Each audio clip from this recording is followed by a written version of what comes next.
Hello Internet, Dave here, and welcome to part 3 of my Gundam Let's Build for the Shenlong Gundam, the XXXG-01S Mobile Suit, the 1/100 grade Master Kit. We continue where we left things off last time, where we have built the body, the arms, the head, put them all together, panelled and transferred as well. Today I am going to get the legs and waist done, as well as the backpack and the weapons as well. So it's been a while. As you can probably tell from my channel, I've been doing other projects, but without further ado, let's get started.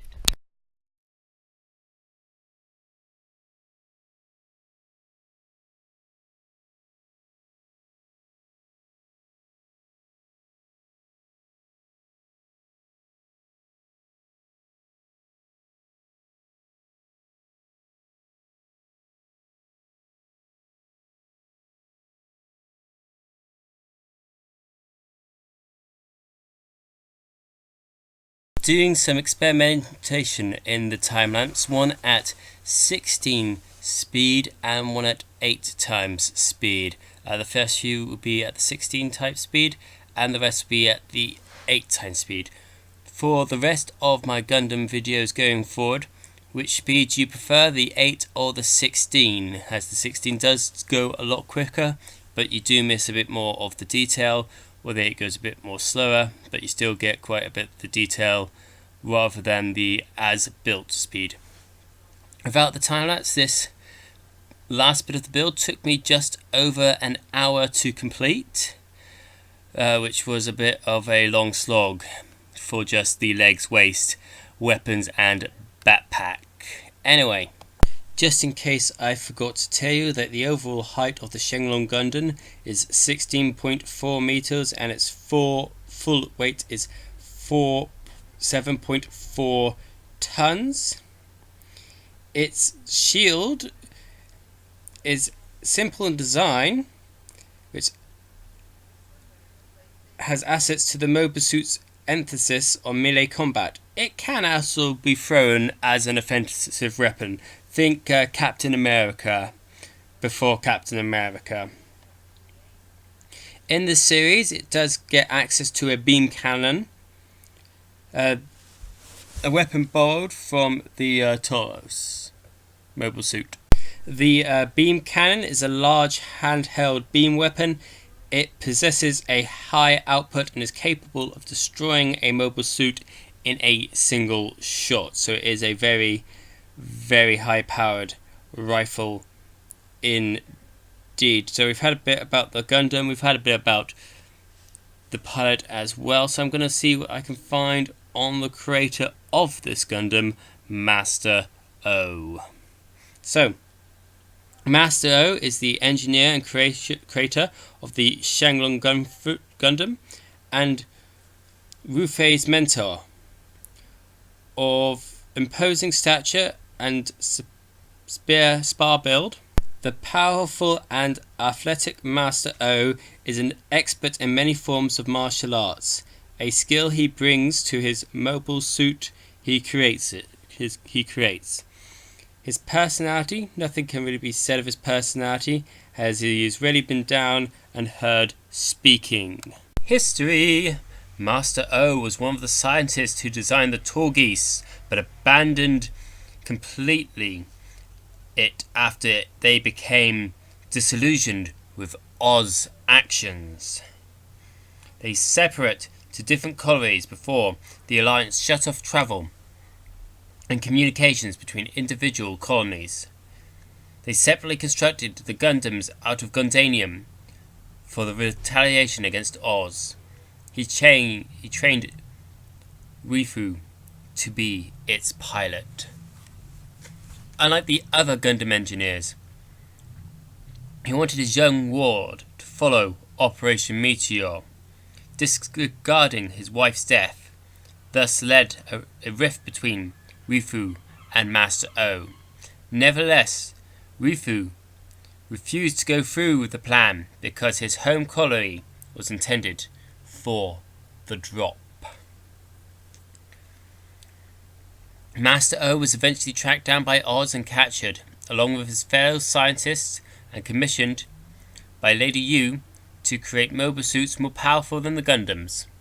Together, the scientists created the Oz 13MS X2 Merciless and the Oz 13MS X1 Veterate.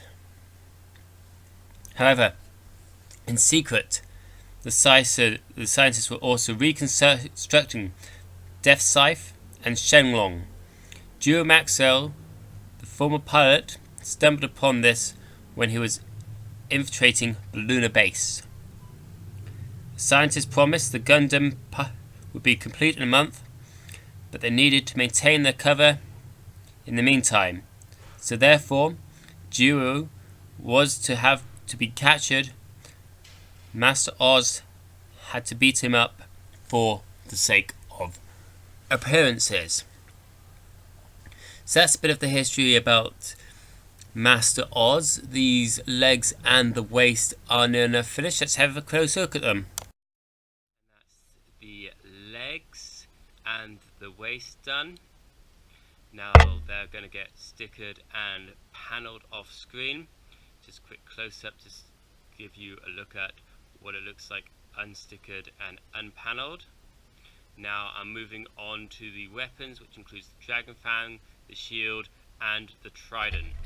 But before all that, I need to do the backpack for the engines of the back of the Gundam, which I nearly completely and utterly forgot about.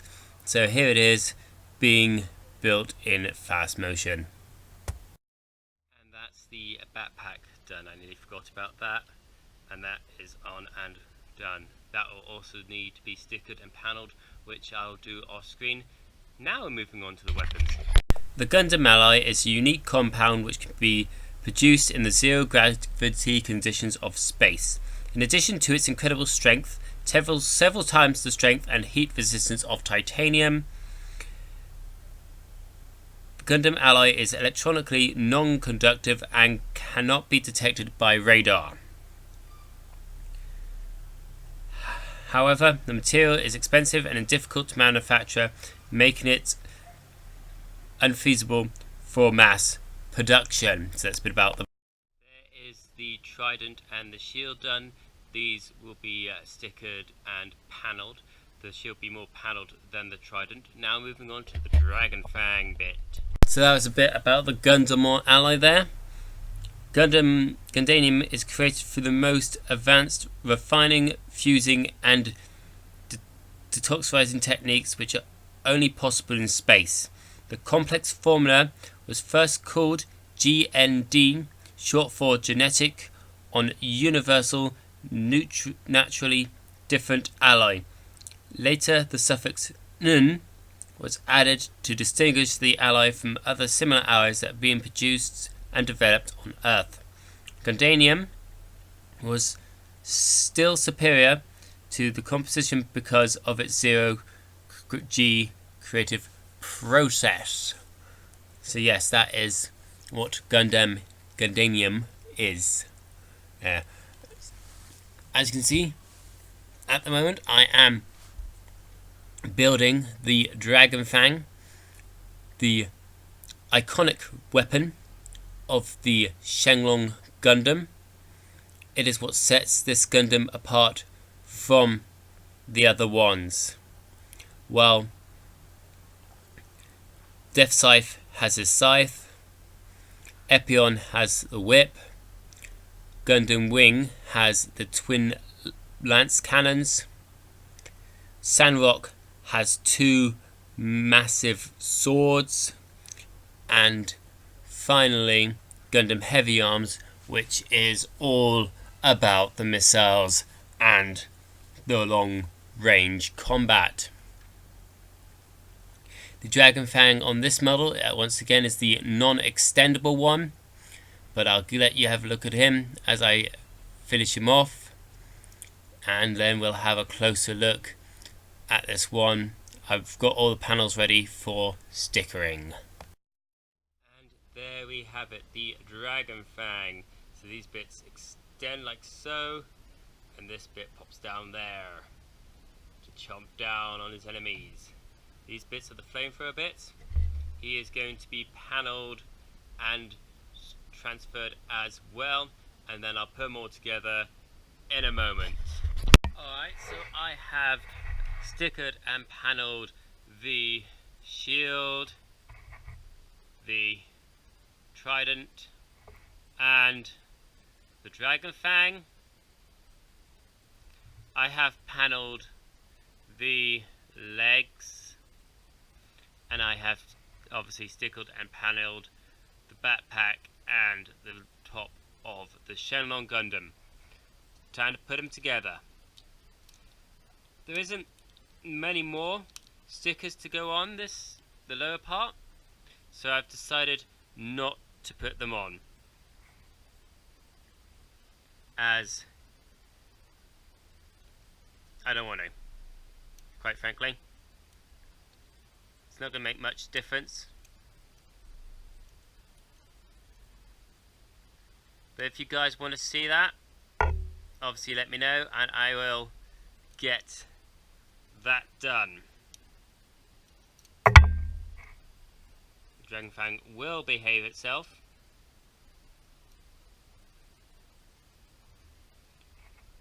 Shield.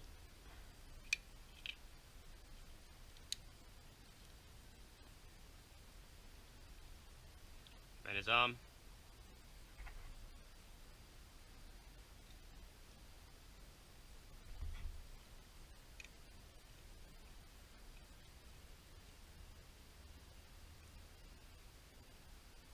And in goes a trident.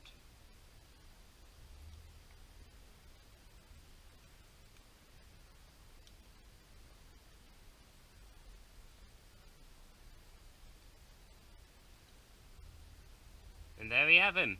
Give me a second, I'll show you what it looks like against a 1:4:4 scale model.